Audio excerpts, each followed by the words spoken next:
the stiffest stiff arm in the history of arms and stiffs. And Ozzie Albies and Mark Melancon, 2 nights in a row, they've now hooked up for a score more often than Matt Ryan and Julio Jones this season. Here's our panel. Let's go. I say that with a heavy heart because I am, I'm a Falcons. Falcons everywhere, and I flock together. But after 12 missed practices and 24 positive COVID tests, the NFL's outbreak center, how the Titans pulled this off? That's one question. How big of a step back for the Buffalo Bills? That's another question. How Josh Norman picks up the pieces of his life after the Derrick Henry stiff arm? That's the third question. But I want to start with this. Titans like Taylor Lewin and Ryan Tannehill after the game, after the win, talking up the last 3 weeks in general. Quote, we were a little ticked off about how we've been treated, how we've been talked about, end quote. That was Tannehill. Mina Kimes, start there. How do you hear that? Not well. I mean, I understand why a lot of people were put off by the Titans framing what happened as them overcoming adversity and getting this huge win. Now, I want to add, I also understand why some Titans felt this way. Some of the players and staff members probably did nothing wrong. We understand how this illness works. They probably just showed up to work and did their jobs and don't deserve the blame. But Tannehill and others on the team need to consider the context, which is not everyone did nothing wrong. This team is under investigation, and you're the Titans. You're clearly one of the best teams in the NFL. You don't have to use COVID as bulletin board material. Just keep your heads down and keep winning games. Well, that's the thing. The notion that they were acting irresponsibly, clearly that upset some of the players. But for Tannehill to say that, come on now, you guys got 16 days off. You don't even get that much time off from the conference championship game to the Super Bowl. So in the long run, it actually helped you. I think he's looking for a reason to be upset. And to Mina's point, the idea of bulletin board material. Come on now, you guys are a terrific team. If they had lost, we would have said too much time off. They won, so we said, you know what? They caught a big break. GA, do you want to address this, or can we get to the game now? We can say let's stop the COVID shaming. And look, we can praise the NBA, the WNBA, NHL for how they got through virus-free in their seasons. But let's remember, the NBA spent $180 million to do it. So it's not that easy to just avoid coronavirus. Ask the White House. As for the game, yes, they were better off not having played. And if they're unbeatable when Derrick Henry scores twice, as he did last night, they're now 10-0. They're uncomclosable when Derrick Henry scores twice and Ryan Tannehill is going to play like that. All right. Okay, so let's talk about the game, Woody Page, how they did this. Yesterday's panel, all four for Tom Brady, said there was no chance an NFL team could not practice and win a game. You're getting their mutes. No, you are. Don't make that face. But, Woody, how did the Titans pull this off? I think they may have changed the face of football by not having full practices. I think if you do walkthroughs every day, you may be well rested. You may actually be more mentally into the game. You may actually have an advantage over the team you're playing against. Think about this, and if other teams are going to say, well, maybe we should back it off. Maybe we should have more walkthroughs. I think what's been going on with the coronavirus might change all of sports and more bubbles and more walkthroughs and all this stuff going on. They played extremely well. This is the same team that went into the playoffs and beat team after team by doing a similar thing with Tannehill just completing 195 yards. I mean, he wasn't, even though he threw 28 passes, completed 21 for 3 touchdowns, but was he just a dominant quarterback? No. They still have Henry. We saw what he did last night. Don't get in his way. He's a freight train. Okay. That defense continues to play well. Yes, they're still the Tennessee Titans, and people have forgot it. Let them play the respect card. They've earned it. Mina Kimes, looks like you want to say something here. Please go ahead. Well, first about the Titans, Tannehill in the passing attack won that game. You guys can go look up Derrick Henry's yardage. He was great at the goal line, and he had that highlight moment, but it was Tannehill in the defense. As far as teams being better having not practiced, one, it's one game. Everybody relax. Two, the Bills were missing their best quarterback, Tre'Davious White, Matt Milano, and John Brown. So don't overreact to one game. The Titans are a very good football team, but I think it's a leap to say every team is better off having not practiced. Specifically, what did they do? I know you said give credit to the defense and to Tannehill here. I mean, what did they do to pull off a win that I was told no NFL team could be out of a facility for 14 of the last 16 days and get a win? That's what I was told. Yeah, a few things happened in this game. I thought Mike Vrabel had a brilliant game plan against Josh Allen and that offense. They barely blitzed him. You saw Josh Allen just sitting back there in the pocket and was like, wow, he has a lot of time. That's because the Titans were dropping players back. I think they had the second lowest blitz rate in the NFL this week. Clearly, it was the right strategy. On the other side of the ball, the Bills' defense is not good. It's going to be an issue going forward. This is a good football team, but like a lot of teams in the NFL, the defense has not played well. They came into this league with one of the bottom 10 pass defenses. I imagine it's going to get worse after last night's game. As I said earlier, missing Trey White and Matt Milano hurt, but they don't have a lot of depth behind them. They struggle against the play-action pass. You saw that. Tannehill was ripping them up, and that's going to be a problem in the playoffs, no matter how well Josh Allen plays. So if I were to, it sounds like you're saying this was a discouraging loss for Buffalo. It wasn't just one loss. There were some discouraging things you saw in this game. Frank, you want to address that?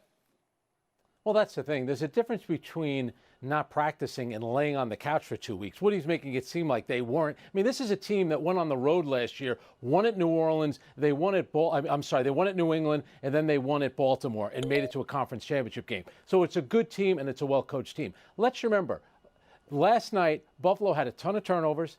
The field position for Tennessee, they had scoring drives from 30 yards out, 18, 16, and 12. So Buffalo set a terrific Tennessee team up to win this game, and they took advantage of it. Yeah, Donde? Let's not forget, playing football has an adverse effect on your ability to play football, so you benefit by not. Why has Bill Belichick won more than 70% of his games coming off the bye week? Because not playing football is beneficial. Hold on a second. Jay Adonde, in the history of the show, has one of the great lines. In order to win tournaments, you have to win tournaments. That's what he said about golf. Now, for football, You're saying in order to win football, you have to not play football. That's what you're saying, Jay Adonde. You recognize football what's and pitching have an adverse effect on your ability to do jobs. Football and pitching. What do you call Derrick Henry a freight train?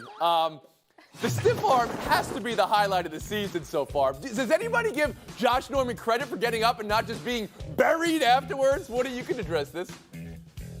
No, I'm not giving him any credit. Here's a guy that needs to be fumbled after what he's said throughout his career. And for him to get up, that's what you do. Get up after that. But I want to say Earl Campbell called and said he'd like his stiff arm back because that was what he was doing, steamrolling the entire time he played. And, you know, my stomach is growling a little bit here over this talk about the Buffalo Bills. Oh, this is the end of the Buffalo Bills era as we knew it. No, Josh Allen played an awful game. That was the difference. We've been crowning him the last 3 or 4 weeks, and he's still going to be fine. He had interceptions. He had no interceptions part of that. Threw 2 interceptions. They didn't play well. They were playing against a good team. The Buffalo Bills are still the best team in that division. Forgive me, Patriots. All right, fine. I don't know why that means your stomach's growling. I hope we can get some food in you maybe during the commercial break. We'll have that be the last word. We'll move on. Baseball now. How the Rays went up 3-0 on Houston. The same recipe they always have. Their defense, their team defense is just absurdo. Every ball Houston hit, someone got to. And then for the Astros, Jose Altuve struggled in the field. This was kind of tough to watch. Dusty Baker says he's going to stick with them. Tampa goes for the sweep tonight. Glasnow versus Greinke. Frank, your takeaway now that you've seen the Rays win 3 straight? Well, Kevin, you're Tony, you're Mr.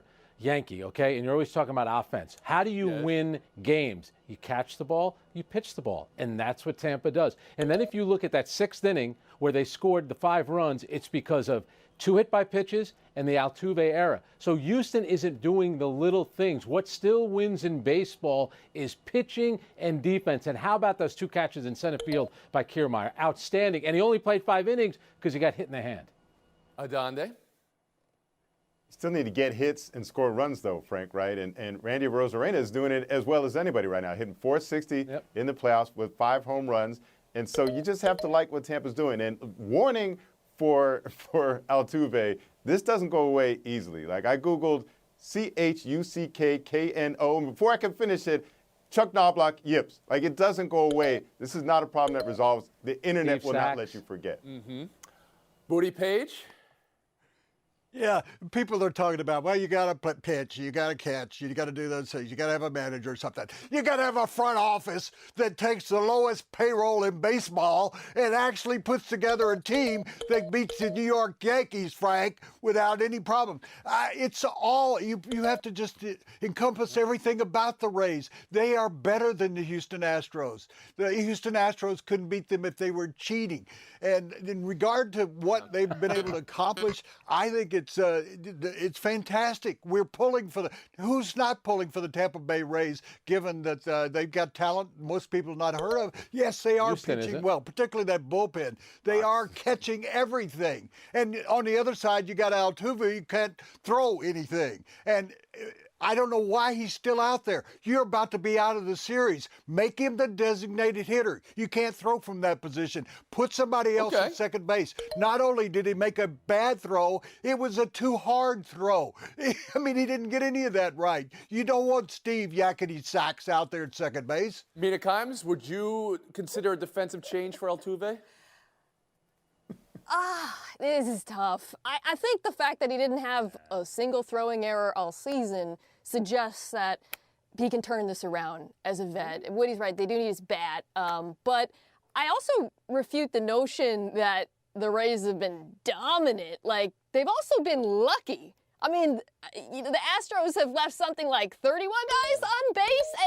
I think the Rays are the better team. I want to be clear, and I love what they're doing. I love how different they are from the Astros in every way. Woody's right. The fact that they aren't, they have a low payroll. Frank, that they have great defense. But, like, for example, the Hunter Renfroe hit, that was the Rays' softest hit, extra bases hit of the season, and they got 2 runs off of it. Like, sometimes things just go your way in baseball, and clearly they're going the Rays' way.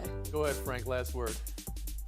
Well, she's just jealous because her Mariners can never make the playoffs. But, the thing about Altuve, this is a former MVP of the league. You got to keep him in there. Look, I know when you're down 0-3, you are panicking. You can't let everybody think that you're panicking. He needs to be in there. Times 13, page 12. Adonde, even par, and Isola, 5. We've been home. We're taking a break. Coming up, the Braves may never lose again. And I know I made the Matt Ryan, Julio Jones joke before. This is real. Albies to Melanson in the bullpen, 2 in a row. That's as much as Kyler Murray to DeAndre Hopkins this year for touchdowns. They're pulling this off. 7 straight wins in a row consecutively to start a postseason, tied for the second longest streak in baseball history. Anybody know who has the longest streak? It happened 6 years ago. Kansas City Royals. Wow. Yeah. Braves invincible this postseason. Did get hairy in the 9th. Bellinger almost took this out, tied it up. But closing out LA, they're up 2-0. Game 3 in an hour. Kyle Wright versus Julio Urias. So Kershaw still unable to go. Jay, I'll start with you. Are the Dodgers done, or did last night's almost comeback show you there are ways to get to Atlanta? It showed one step in the right direction, right? They're not going to go 18 innings while only scoring 1 run, but feel better if they had Kershaw healthy and if they had a guy that could throw 3 innings or 3 outs in the 9th inning. Frank Isola? That's too much? Well, let's remember, you're going to get Kershaw for Game 4, which is important. And also remember, the manager of the Dodgers is Dave Roberts. He was on a team that came back from an 0-3 deficit, much less an 0-2. He stole that base against the Yankees way back when. And the way that they hit the ball, they are not out of it. How did this become about the Yankees? Mina Kimes, how about you? I don't think they're done. I'll say Kershaw coming back is not a sure thing. And if he doesn't come back, they're done. But this was the hard part, for the Braves. And now they're into the soft part of that rotation. I think they can come back. Woody Page? I'm not going to say done because that's gotten me into trouble. But how about this phrase? Teetering on the brink. When you can't play Kershaw in any of your first 3 games, you're telling me that that's the same kind of team? No, and on the other side, you got Freddie Krueger instead of Freddie Freeman, and you've got the 3 Musketeers. What was it? Asuma, Okomo, Diod. It just sounds like something out of a Thomas. None of those are names. None of those are actually the names of the players. Acuna, Ozuna, Darno. Okay, thank you. 3 Musketeers? Okay, so that was a Dumas reference. All right, fine. I'll allow it. Welcome back, Woody. Good to have you back. Buy or sell 2, Bruce Arians. I don't know. have any problem with it. At least I don't have to go back there and cuss them out. They've already got the earful by the time I get over there. So Tom's got to be Tom. I'm not going to ask him to be somebody different. He does a good job of patting him on the back, too. He might explode, but he's going to go down there and pat him on the back and get him going. Mina, buy or sell Arians. All right with Brady yelling at teammates here. I'm buying it now. I'm selling it if they start or continue to lose, right? I mean, this isn't new for Brady. He did this in New England, but nobody cared because they were so successful, and that's the key. But once that success turns, it starts to look ugly. Page. I'm selling it. I don't like it when the producer in my ear is yelling at me during the course of the show. I don't like Brady going after a center who's playing his hearts out there. And the thing about it is, does he want the center coming up to him at the end of the game and say, Tom, can you count to 4? Okay, yes. Jay Adande. I mean, I can buy these. Tom Brady's earned that right. I just have to sell it when he's glaring at his offensive lineman for getting beat by Khalil Mack. That was Khalil Mack. What do you expect him to do? Greg Isola. First game of the season, Bruce Arians went after Tom Brady. He set the tone. It's okay for Tom Brady to do this. Tony Reali has done it to me plenty of times on this show. I have no problem with it. I'd love to see how this conversation played out, you know. Arians wearing the Kangol hat backwards, telling Tom Brady, I'm one of the cool coaches. You can talk to me. You can yell at teammates. We'll move on. Buy or sell 3, Florida LSU postponed. This after the outbreak with the Florida team this week. Right now, 21 players testing positive for COVID. That after Dan Mullen was talking up all week, wanting big crowds at the Swamp this week. Well, not going to happen. Related but not related. In the NFL, the Saints talking to LSU about hosting home games so they could have some fans in attendance. City of New Orleans currently keeping fans out of the Superdome. Saints clearly feel like they're missing a home field advantage. J.A., what to buy, what to sell? I'm selling the Saints attempting to relocate. All you're doing is still bringing people together in the state of Louisiana. 20,000 people in the state of Louisiana anywhere is not a good idea. Greg Isola? The Florida game rescheduled for December 12th. Here's the thing, if you're the Saints, why do you want to put Drew Brees outside all the time? Wouldn't he be better in a dome? His arm isn't that strong anymore. I don't want him playing outside. I think that's a bad idea. I'm selling both the idea that we need more fans anywhere, but I'm also selling Frank's point because actually, since 2019, Drew Brees' QBR has been better when he plays outside. Whoa. Surprising fact. News I could use there, right in your face, Frank. How about that? And how about you, Woody? Today. I'm siding with Mina here. Why not move, but do this? Playing Saturday night in Baton Rouge, which is the toughest place to play with a crowd, and bring that Tiger out, put him on the sidelines, and see how well the Drew Brees does. They played there in 2005 he didn't know the stat. Katrina.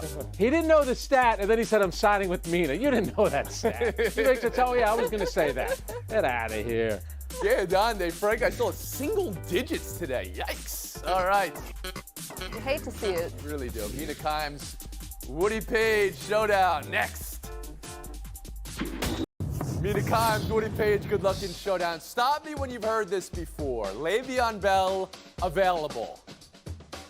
So the trade block, the Jets put him on, clearly no takers, but maybe someone will pick him up now that they don't have to give something up for him.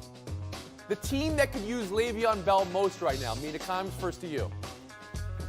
To me, it's Chicago. Having lost Tariq Cohen for the year, they need a change of pace back, and they're 4-1. I realize no one treats them like it, but they're a good team that needs some more juice on offense. No.